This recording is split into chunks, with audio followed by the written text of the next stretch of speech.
about how to solve a system of first order, first derivative, constant coefficient, linear equations. And if we do it right, it turns directly into linear algebra. The key idea is the solutions to constant coefficient linear equations are exponentials. So if you look for an exponential, then all you have to find is what's up there in the exponent and what multiplies the exponential, and that's the linear algebra. So, and the result, one thing we will find, it's completely parallel to powers of a matrix.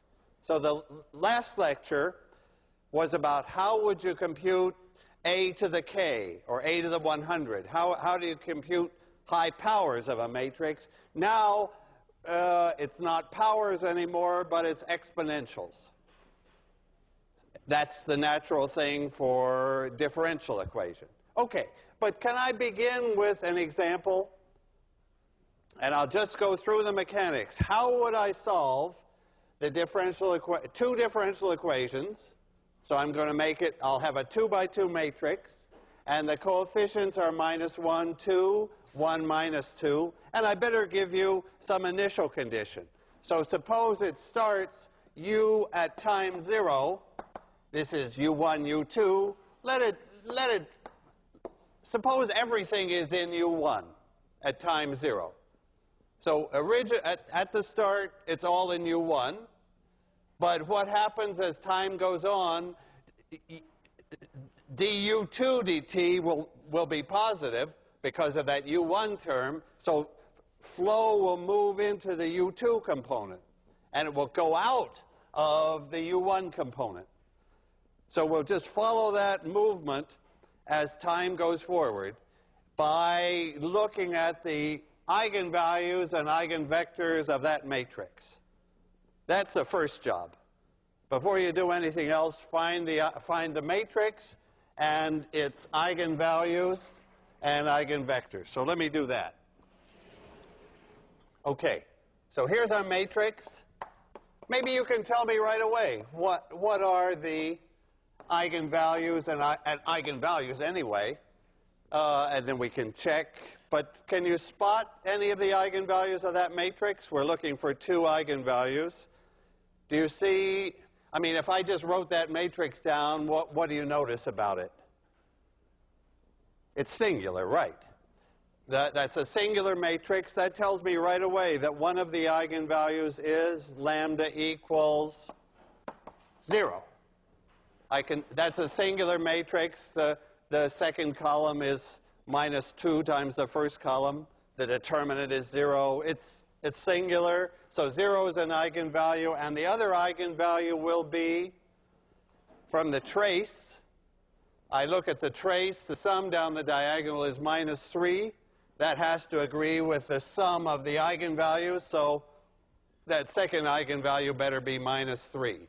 I could, of course, compute, why don't I over here, compute the determinant of a minus lambda I, the determinant of this -1 minus lambda 2, 1, -2 minus lambda matrix. But we know what's coming. When I do that multiplication, I get a lambda squared. I get a 2 lambda and a 1 lambda. That's a 3 lambda. And then now I'm going to get the determinant, which is 2 minus 2, which is 0. So there's my characteristic polynomial, this determinant. And, of course, I factor that into lambda times lambda plus 3. And I get the 2 eigenvalues that we saw coming. What else do I need? The eigenvectors.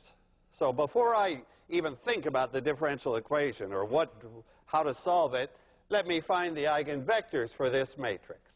Okay, so take lambda equals 0. So that's the first eigenvalue. Lambda 1 equals 0. And the second eigenvalue will be lambda 2 equals -3. By the way, I already know something important about this. The eigenvalues are telling me something. You'll see how it comes out, but let me point to, these numbers are, this eigenvalue, a negative eigenvalue, is going to disappear. There's going to be an e to the minus 3t in the answer. That e to the minus 3t, as time goes on, is going to be very, very small. The other part of the answer will involve an e to the 0t. But e to the 0t is 1, and that's a constant. So I'm expecting that this solution will have two parts, an e to the 0t part and an e to the minus 3t part. And as time goes on, the second part will disappear, and the first part will be a steady state. It won't move. It will be, at the end of, as t approaches infinity, this part disappears, and this is the e to the 0t part is what I get. And I'm very interested in these steady states. So that's, I get a steady state when I have a 0 eigenvalue. Okay, what about those eigenvectors? So what's the eigenvector that goes with eigenvalue 0? Okay, the matrix is singular as it is. The eigenvector is the guy in the null space. So what vector is in the null space of that matrix? Let's see. I guess I probably give the free variable the value 1, and I realize that if I want to get 0, I need a 2 up here. Okay? So AX1 is 0x1. AX1 is 0x1. Fine. Okay. What about the other eigenvalue? Lambda 2 is minus 3. Okay. How do I get the other eigenvalue then? For the moment, can I mentally do it? I subtract minus 3 along the diagonal, which means I add 3. I'll just do it with an erase for the moment. So I'm going to add 3 to the diagonal. So this minus 1 will become a 2. And I'll make it in big loopy letters. And when I add 3 to this guy, the minus 2 becomes, well, I can't make 1 very loopy, but how's that? Okay. Now that's a minus 3i, a plus 3i, sorry. That's a plus 3i. It's supposed to be singular, right? If I did it right, this matrix should be singular, and the x2, the eigenvector, should be in its null space. Okay, what do I get for the null space of this? Maybe minus 1, 1, or 1 minus 1. Doesn't matter. Those are both perfectly good, right? That's in the null space of this. Now because a times that vector is 3 times that vector. AX2 is minus 3x2. Good. Okay, can I get a again so we see that correctly? That was a minus 1 and that was a minus 2. Good. Okay. That's the first job. Eigenvalues and eigenvectors. And already the eigenvalues are telling me the most important information about the answer. But now, what is the answer? The answer is the solution will be u of t. Okay, now I use those eigenvalues and eigenvectors. The solution is there are 2 eigenvalues. So there are going to be 2 special solutions here. 2 pure exponential solutions. The first one is going to be e to the lambda 1t x1. And so that solves the equation. And so does this one. They both are solutions to the differential equation.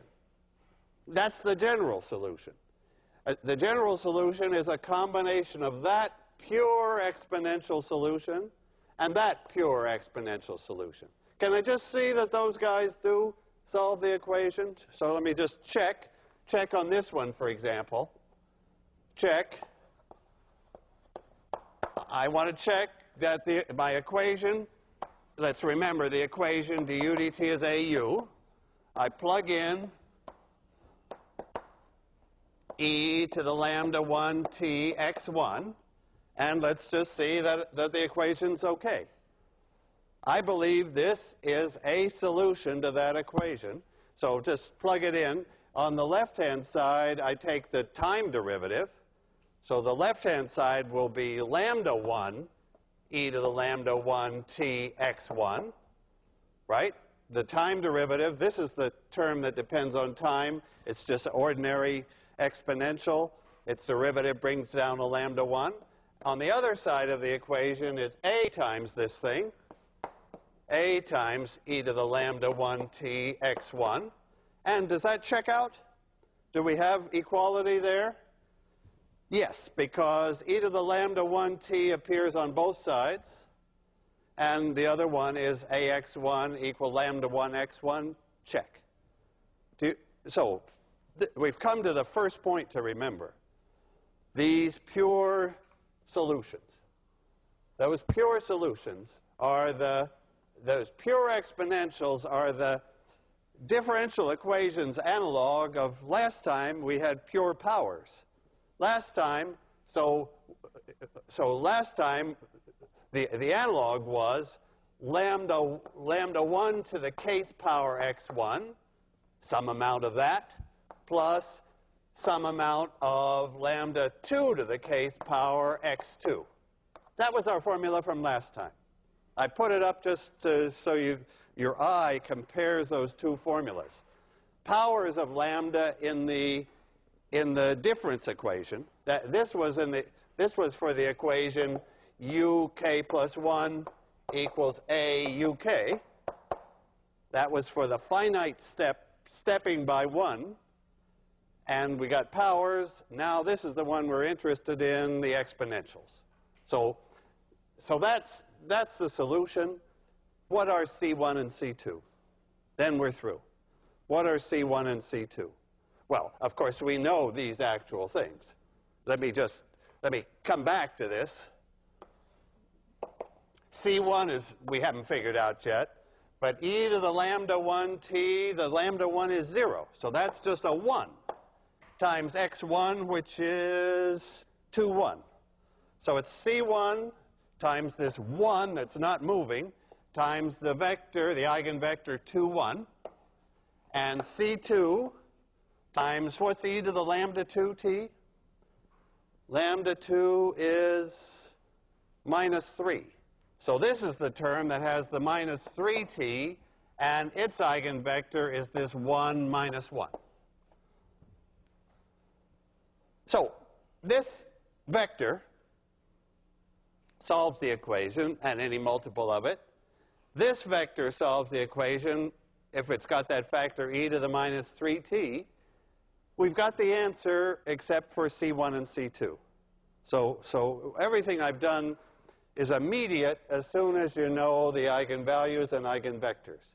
So how do we get C1 and C2? That has to come from the initial condition. So now I use u of 0 is given as 1, 0. So this is the initial condition that will find C1 and C2. So let me do that on the board underneath. At t equals 0 then, I get C1 times this guy plus C2, and now I'm at time 0. So that's a 1, and this is a 1 minus 1. And that's supposed to agree with u of 0, 1, 0.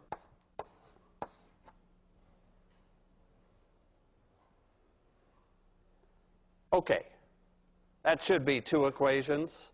That should give me C1 and C2, and then I'm through. So what are C1 and C2? Let's see. I guess we could actually spot them by eye, or we could solve two equations in two unknowns. Let's see. If these were both 1s, so I'm just adding, then I would get 3, 0. So what's the solution then? If C1 and C2 are both 1s, I get 3, 0. So I want like 1/3 of that, because I want to get 1, 0. So I think it's C1 equals 1/3, C2 equals 1/3. So finally, I have the answer. Let me keep it in this board here. Finally, the answer is 1/3 of this plus 1/3 of this. Do you see what's actually happening with this flow? This flow started out at, the solution started out at 1, 0. Started at 1, 0.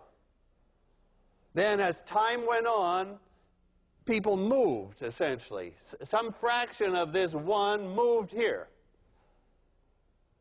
And in the limit, there's the limit. As t goes to infinity, as t gets very large, this disappears, and this is the steady state. So the steady state is,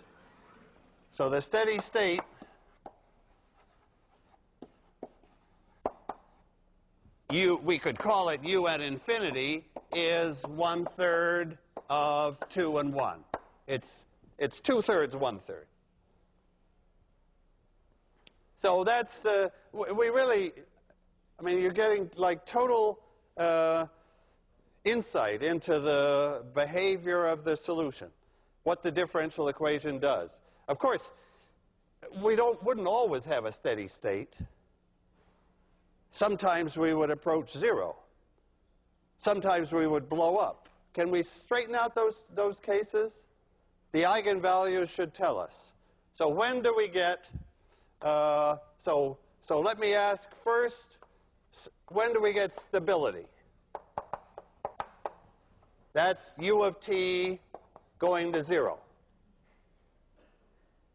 When would the solution go to 0 no matter what the initial condition is? Negative eigenvalues, right. Negative eigenvalues. But now I have to ask you for one more step. Suppose the eigenvalues are complex numbers, because we know they could be. Then we want stability. We need all these e to the lambda t's all going to 0. And somehow that asks us to have lambda negative. But suppose lambda is a complex number, then what's the test? What if lambda is a complex number like, suppose lambda is negative plus an imaginary part. Say lambda is -3 plus 6i. What happens then? Can we just like do a case here? If this lambda is -3 plus 6i t, how big is that number? Does this imaginary part play a role here or not? Well, how big is? What's the absolute value of that quantity? It's just e to the -3t, right? Because this other part, the magnitude, this e to the 6it, that has absolute value 1. Right? That's just this cosine of 6t plus I sine of 6t. And the absolute value squared will be cos squared plus sine squared will be 1. This complex number is running around the unit circle. It's the real part that matters. This is what I'm trying to do. Real part of lambda has to be negative.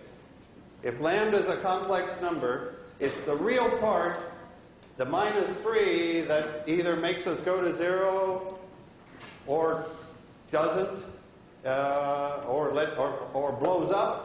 The imaginary part will just like oscillate between the two components. Okay, so that's stability. And what about a steady state? When would we have a steady state always in the same direction? So I'll take this part away. So that was like checking that it's the real part that we care about. Now we have a steady state when lambda 1 is 0 and the other eigenvalues have what? So I'm looking like that example was like perfect for a steady state. We have a 0 eigenvalue, and the other eigenvalues, we want those to disappear. So the other eigenvalues have real part negative. And we blow up for sure. We blow up if any real part of lambda is positive. So if I reverse the sign of the matrix A, suppose instead of the matrix I had, the A that I had, I changed it, I changed all its signs. What would that do to the eigenvalues and eigenvectors? Well, if I know the eigenvalues and eigenvectors of A, tell me about minus A.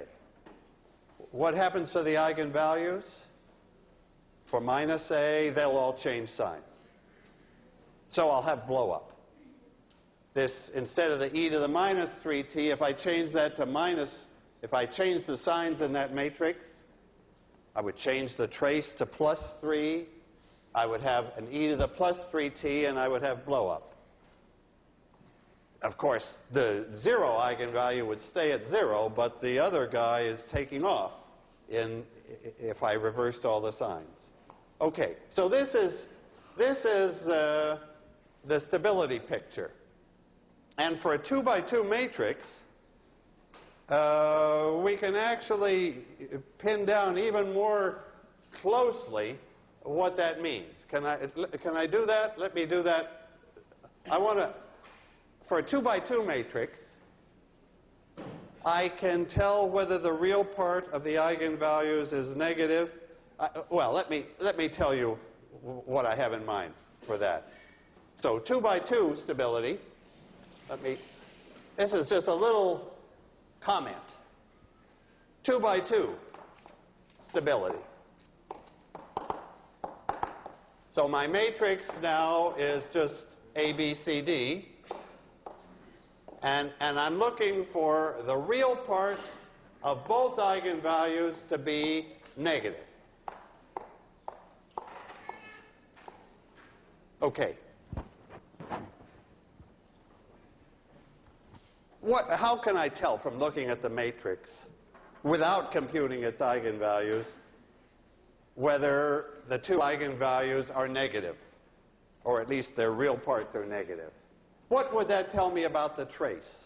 So the trace, that's this A plus D. What can you tell me about the trace? In the case of a 2 by 2 stable matrix, that means the eigenvalues are negative, or at least the real parts of those eigenvalues are negative. Then when I look at the matrix and find its trace, what do I know about that? It's negative, right. This is the sum of this equals lambda 1 plus lambda 2, so it's negative. The two eigenvalues, by the way, will have, if they're complex, will have plus 6i and minus 6i. The complex parts will be conjugates of each other and disappear when we add, and the trace will be negative. Okay, the trace has to be negative. Is that enough? Is a negative trace enough to make the matrix stable? Shouldn't be enough, right? Can you make, what's a matrix that has a negative trace, but still it's not stable? So it has a blow, it still has a blow-up factor and a decay one. So what would be it? So just to see, maybe I just put that here. Now I'm looking for an example where the trace could be negative, but still blow up.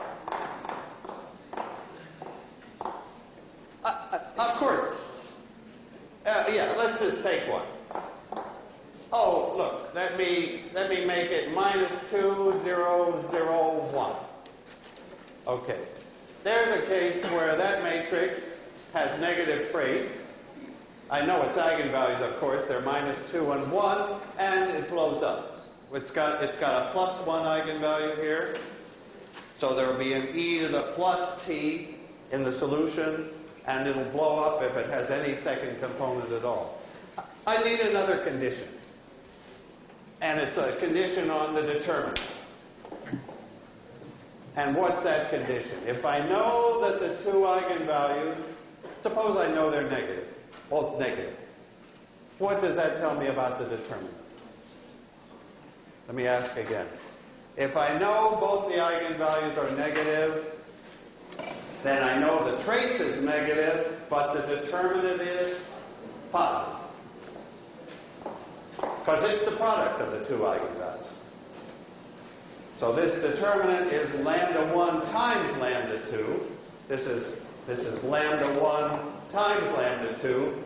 And if they're both negative, the product is positive. So positive determinant, negative trace. I can easily track down this condition also for if there's an imaginary part hanging around.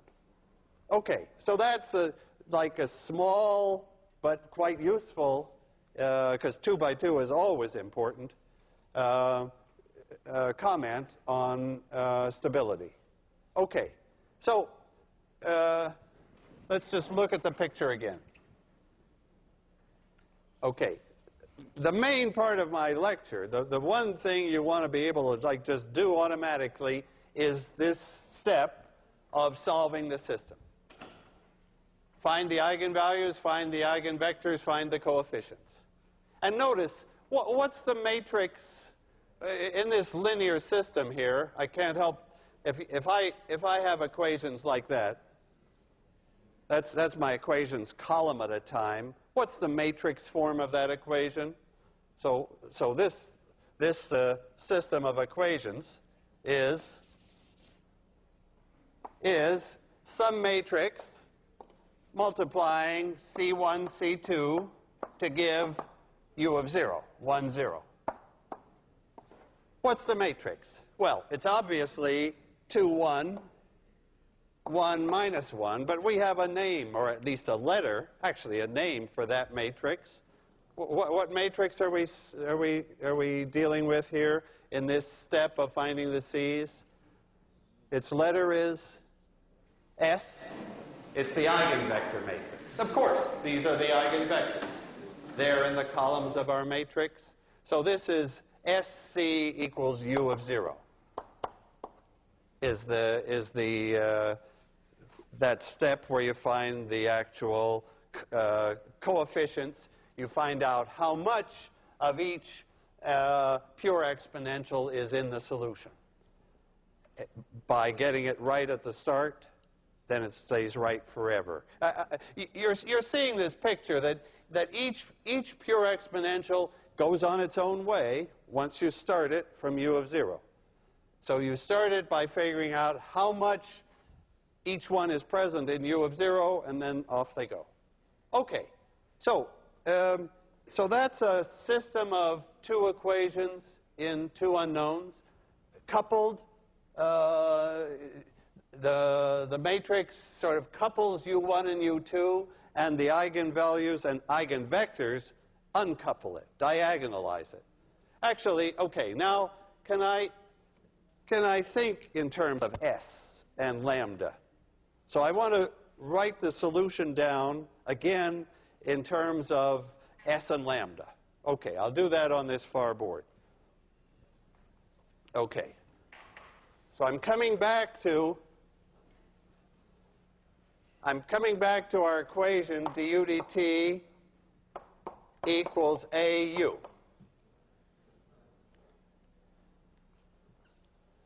Now, this matrix A couples them. The whole point of eigenvectors is to uncouple. So one way to see that is introduce set U equal A, not A, it's S, the eigenvector matrix that uncouples. So I'm taking this equation as I'm given, coupled with A is probably full of non-zeros, but by uncoupling it, I mean I'm diagonalizing it. If I can get a diagonal matrix, I'm in. Okay, So I plug that in. This is A SV, and this is S dV dt. S is a constant. This is the eigenvector matrix. This is the eigenvector matrix. Okay, now I'm going to bring S inverse over here. And what have I got? That combination S inverse AS is lambda, the diagonal matrix. That's the point. If I'm using the eigenvectors as my basis, then my system of equations is just diagonal.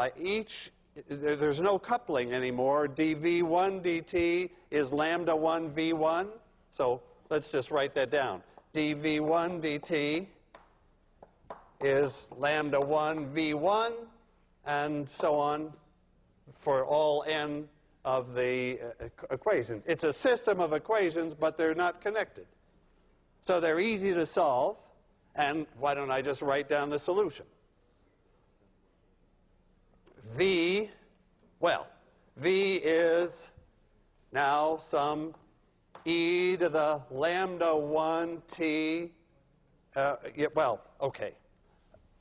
I guess my idea here now is to use the natural notation. V of t is e to the lambda t v of 0. And u of t will be s e to the lambda t s inverse u of 0. This is the formula I'm headed for. This matrix, S e to the lambda t s inverse, that's my exponential. That's my e to the at. Is this S e to the lambda t s inverse. So my job really now is to explain what's going on with this matrix up in the exponential. What does that mean? What does it mean to say e to a matrix? This ought to be easier because this is e to a diagonal matrix, but still it's a matrix. What do we mean by e to the at? Because really, e to the at is my answer here. My answer to this equation is this u of t. This is my e to the at u of 0. So it's my job is really now to say what does that mean? What's the exponential of a matrix, and why is that formula correct? Okay, so I'll put that on the board underneath. What's the exponential of a matrix? Let me come back here. So I'm talking about matrix exponentials.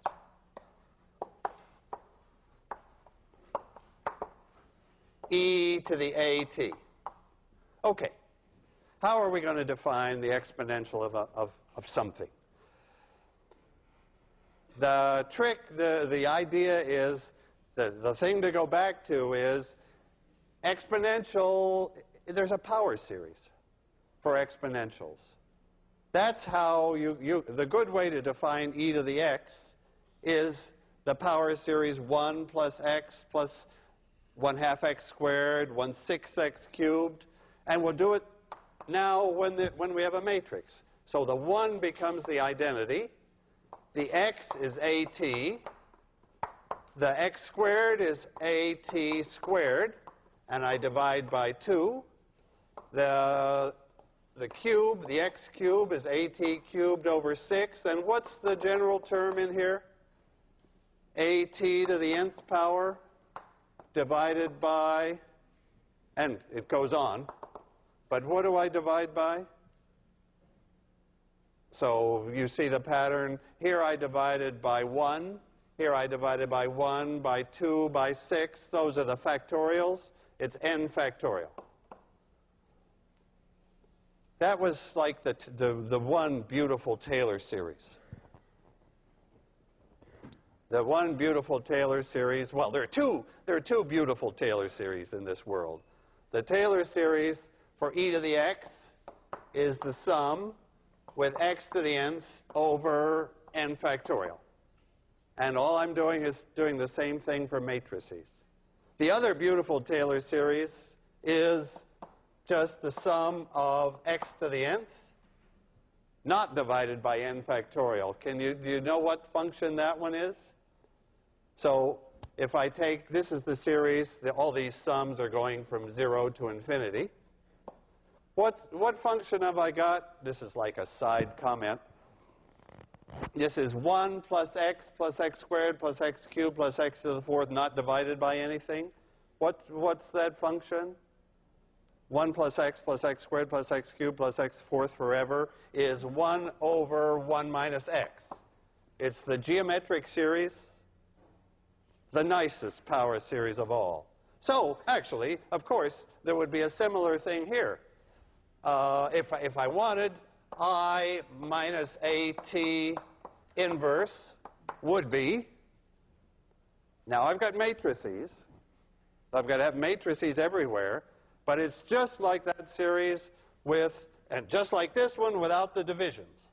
It's I plus AT plus AT squared plus AT cubed and forever. So that's actually a reasonable way to find the inverse of a matrix. If I chop it off, well, it's reasonable if t is small. If t is a small number, then t squared is extremely small, t cubed is even smaller. So approximately, that inverse is I plus AT. I can keep more terms if I like. Do you see what I'm doing? I'm just saying we can do the same thing for matrices that we do for ordinary functions. And the good thing about the exponential series, so in a way this series is better than this one. Why? Because this one always converges. I'm dividing by these bigger and bigger numbers. So whatever matrix A and however large t is, that series, these terms go to 0. The series adds up to a finite sum. E to the AT is completely defined.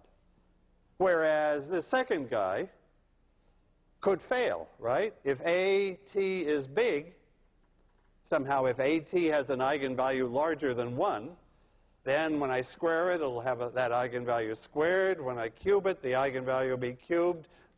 That series will blow up unless the eigenvalues of AT are smaller than 1. So when the eigenvalues of AT are smaller than 1, so I better put that in. All eigenvalues of AT below 1, then that series converges and gives me the inverse. Okay. So this is the guy I'm chiefly interested in, and I wanted to connect it to, oh, okay, how do I get, this is my main thing now to do. How do I get e to the AT? How do I see that e to the AT is the same as this? In other words, I can find e to the AT by finding s and lambda, because now e to the lambda t is easy. Lambda is a diagonal matrix, and we can write down e to the lambda t, and will right in a minute. But how do you see that we're hoping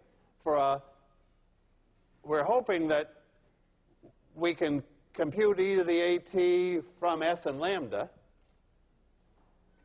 And I have to look at that definition and say, okay, how do I get an s and a lambda to come out of that? Okay, do you see how I want to connect that to that from that definition. So let me erase this, the geometric series, which isn't part of the differential equations case, and get the s and the lambda into this picture. Oh, okay. Here we go. So identity is fine. Now, all right, you see how am I going to get A replaced by S's and lambdas? Well, I used the fundamental formula of this whole chapter. A is S lambda S inverse and then times T. That's AT. Okay, what's A squared T? I've got the divide by 2. I've got the T squared, and I've got an A squared. All right. So I've got there's A. There's A. Now square it. So what happens when I square it? We've seen that before. When I square it, I get S lambda squared S inverse, right? When I square that thing, there's an S and an S cancels out an S inverse. I'm left with the S on the left, the S inverse on the right, and lambda squared in the middle, and so on.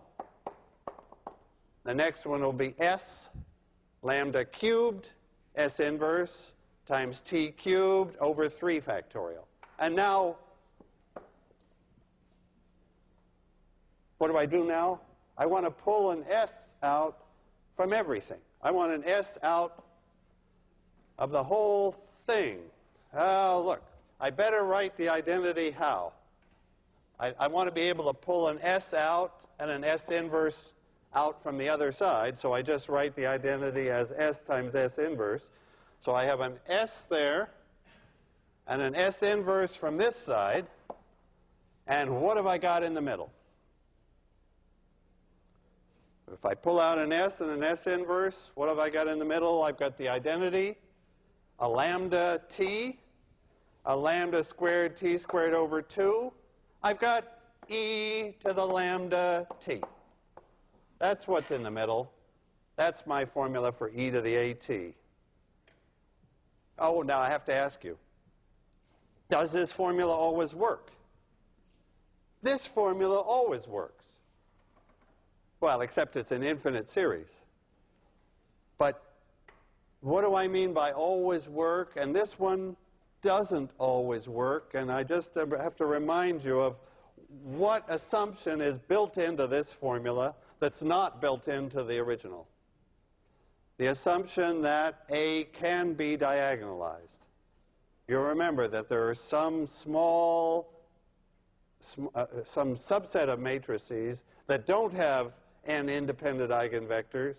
So we don't have an S inverse for those matrices, and the whole diagonalization breaks down. We could still make it triangular. I'll tell you about that. But diagonal we can't do for those particular degenerate matrices that don't have enough independent eigenvectors. But otherwise, this is golden. Okay, so that's the formula. That's the matrix exponential. Now, it just remains for me to say, what is e to the lambda t? Can I just do that? Let me just put that in the corner here. What is the exponential of a diagonal matrix? Remember, lambda is diagonal, lambda 1 down to lambda n. What's the exponential of that diagonal matrix? Because our whole point is that this ought to be simple. Our whole point is that to take the exponential of a diagonal matrix ought to be completely decoupled. It ought to be diagonal, in other words, and it is. It's just e to the lambda 1t, e to the lambda 2t, e to the lambda nt, all zeros. So if we have a diagonal matrix, and I plug it into this exponential formula, everything's diagonal, and the diagonal terms are just the ordinary scalar exponentials e to the lambda 1t. Okay, so that's in a sense, I'm doing here on this board with like formulas what I did in the first half of the lecture with specific matrix A and specific eigenvalues and eigenvectors. So let me show you the formulas again. But I guess what should you know from this lecture? You should know what this matrix exponential is, and like, when does it go to 0? Tell me again now the answer to that. When does e to the at approach get smaller and smaller as t increases? Well, the s and the s inverse aren't moving. It's this one that has to get smaller and smaller, and that one has this simple diagonal form. And it goes to 0 provided every one of these lambdas, I need to have each one of these guys go to 0. So I need every real part of every eigenvalue negative. Right? If the real part is negative, that takes the exponential, that forces the exponential goes to 0. Okay. So that's really the difference. If I can just draw here's a picture of this is the complex plane. Here's the real axis, and here's the imaginary axis. And where do the eigenvalues have to be for stability in differential equations? They have to be over here, in the left half plane. So the left half plane is this plane, real part of lambda less than 0. Where do the eigenvalues have to be for powers of the matrix to go to 0? Powers of the matrix go to 0 if the eigenvalues are in here. So this is the stability region for powers. This is the region absolute value of lambda less than 1. That's the stability for, that tells us that the powers of A go to 0. This tells us that the exponential of A goes to 0. Okay, one final example. Let me just write down how to deal with a final example. Let's see. So my final example will be a single equation, u double prime plus a bu prime plus ku equals 0. One equation, second order. How do I, and maybe I should have used, I prefer to use y here, because that's what you see in differential equations. And I want u to be a vector. So how do I change one second order equation into a 2x2 first order system? Just the way I did for Fibonacci. I'll let u be y prime and y. What I'm going to do is I'm going to add an extra equation, y prime equals y prime. So I take this, so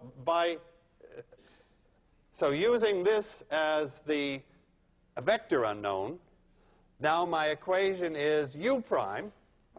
My first order system is u prime. That'll be y double prime y prime, the derivative of u. Okay, now the differential equation is telling me that y double prime is, so I'm just looking for, what's this matrix? Y prime y. I'm looking for the matrix A. What's the matrix in case I have a single first order equation and I want to make it into a 2x2 system? Okay, simple. The first row of the matrix is given by the equation. So y double prime is minus b y prime minus k y, no problem. And what's the second row of the matrix? Then we're done. The second row of the matrix I want just to be the trivial equation y prime equals y prime, so I need a 1 and a 0 there. So matrices like these, the general case, if I had a 5x5, if I had a fifth order equation and I wanted a 5x5 matrix, I would see the coefficients of the equation up there, and then my 4 trivial equations would put 1s here. This is the kind of matrix that goes from a 5th order to 5 by 5 first order. So the eigenvalues will come out in a natural way connected to the differential equation. Okay, that's differential equations. A parallel lecture compared to powers of a matrix. We can now do exponentials. Thanks.